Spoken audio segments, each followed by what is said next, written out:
Comme on fait pas comme les autres et qu'on cite nos petits camarades, Denis Armand dans les Nouvelles de Mayotte titre ce matin la France encore une fois humiliée par les Comores. On parle de quoi? De ces athlètes qui sont allés faire les Jeux des îles à la Réunion et qui sont pas repartis, enfin pour une partie. Est-ce qu'on est humilié ou pas par les Comores? La question est simple. Je vois pas en quoi on est humilié. Ça fallait s'y attendre, tiens. Mais non, mais fallait s'y attendre. Non, ça commence. Mais je vois pas en quoi on peut être humilié. Qui ne le ferait pas? Regardez la situation aux Comores. Les athlètes partent à la Réunion et découvrent une autre vie. Eh bien, on n'y est pas plus mal. Eh bien, on tente. Honnêtement, qu'est-ce qui risque? En quoi on est humilié? Si on devait être humilié, c'est quoi, Samuel? Eh bien, c'est qu'on n'est pas capable de surveiller nos frontières à l'entrée et à la sortie. C'est tout. Mais humilié de quoi? L'humiliation, elle est là. Regardez, c'est la une de France Mayotte aujourd'hui. On n'est pas foutu de donner un chiffre qui soit cohérent par rapport à la population par rapport aux comorienne. Non, mais laissez-moi finir. Laissez-moi finir. On n'est pas foutu de contrôler 58 sportifs à la Réunion, département français d'outre-mer avec d'extraordinaires. Alors qu'en 98 ils sont déjà fait baiser. Alors bis repetita, 17 ans plus tard, on n'a rien compris. Mais en quoi on est humilié? Mais à tous les niveaux, niveaux. Mais d'accord, mais on n'est pas choisissant au moins un ou deux. Je vous donnais juste le principal. Oui. On n'est pas foutu, nous, 6e puissance mondiale. 5e. Ouais, ou 9e bientôt. Bref, on n'est pas foutu, de coopérer avec les Comores. Ouais. On donne de l'argent à tonneau perdu. Ouais. Et puis quoi?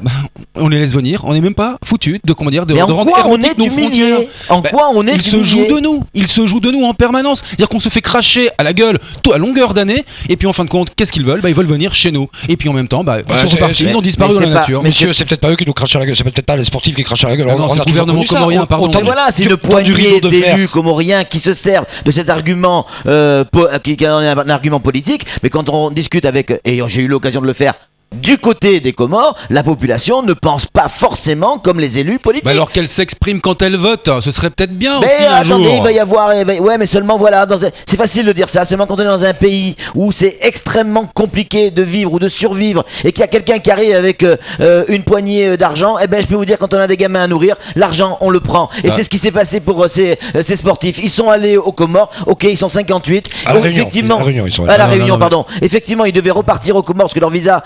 ils ont fait le choix de rester. L'humiliation. Moi, je comprends ce que vous dites. Vous avez en plus totalement raison et jamais je chercherai à vous contredire sur le sujet. Merci, vous êtes gentil. Même si vous avez tort sur le principe. Il faut savoir, j'ai tort ou j'ai raison. Le truc, c'est que voilà, on savait qu'il y aurait un problème.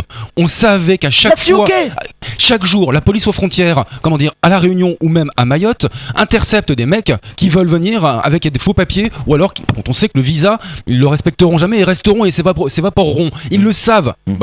Parce qu'il y avait une délégation comorienne de sportifs, on se fait avoir comme en 1988. C'est un pied de nez qui est fait aux autorités françaises. Fallait faire quoi? Suivre la délégation comorienne en permanence? Un douanier derrière chaque sportif? C'est à peu près ça quand même, quelque part. Quand la délégation comorienne claque la porte, elle quitte les jeux. Les sportifs sont victimes. Ouais, sauf qu'on les lâche dans la nature le temps de la compétition. Et après ils ont disparu. Terminé. Et on le savait. Et certains avaient préparé leur coup depuis longtemps. C'est-à-dire qu'ils se sont entraînés pour pouvoir participer à des jeux et se barrer ensuite. Samuel, s'il vous plaît, on parle de 58 bonhommes.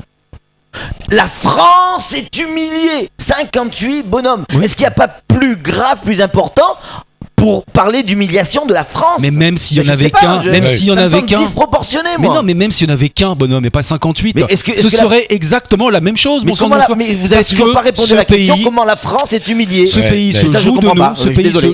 Ce pays se joue de nous. Et la pauvre population qui est prise en otage, elle passe. Et nous, on ne sait pas jouer de ce pays. Non, mais quand on veut régler un problème d'immigration, je pense qu'on n'y voit pas. On y met un peu les moyens. Là, c'est pas le cas. Et encore une fois, c'est la France qui s'humilie elle-même. Merci, messieurs. Ça rappelle l'époque des Allemands de l'Est qui retournaient jamais en Allemagne de l'Est finalement. C'est la fin de ce face-à-face.